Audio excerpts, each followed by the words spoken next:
I'd love to hear your comments after you watch this video. Strength comes from the people who have known me before and throughout my transition. These are the people who truly understand my journey, and their unwavering support has been my anchor. Knowing that I have a core group of people who see me for who I am and who have supported me from the beginning gives me the resilience to keep moving forward no matter what challenges I face. Their presence reminds me that I'm not alone, and that's where my strength lies. That's why I believe in having support is a big advantage when pursuing this path, but I know it's not always possible. Interestingly though, I don't face direct opposition in my daily life because no one where I live knows about my transition.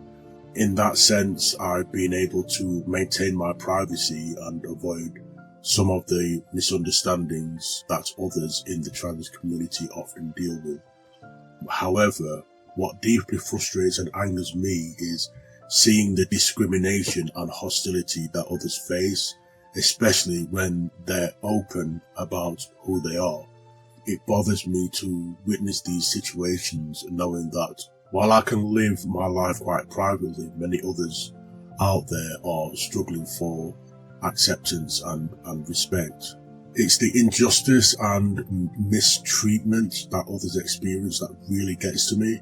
I'm driven by a sense of empathy for them because while I've been able to maintain my privacy, even though it's taken many years to get there, I know and understand how difficult it can be to face misunderstanding or judgment.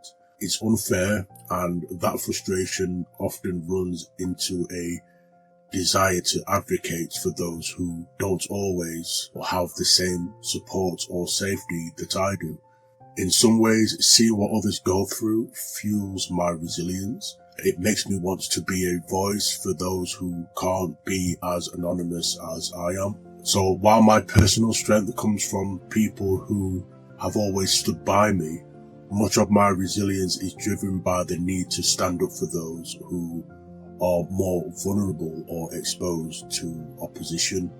I'm fortunate that I haven't had to face the same level of direct challenges, but that only deepens my empathy for others in the community who are struggling more visibly.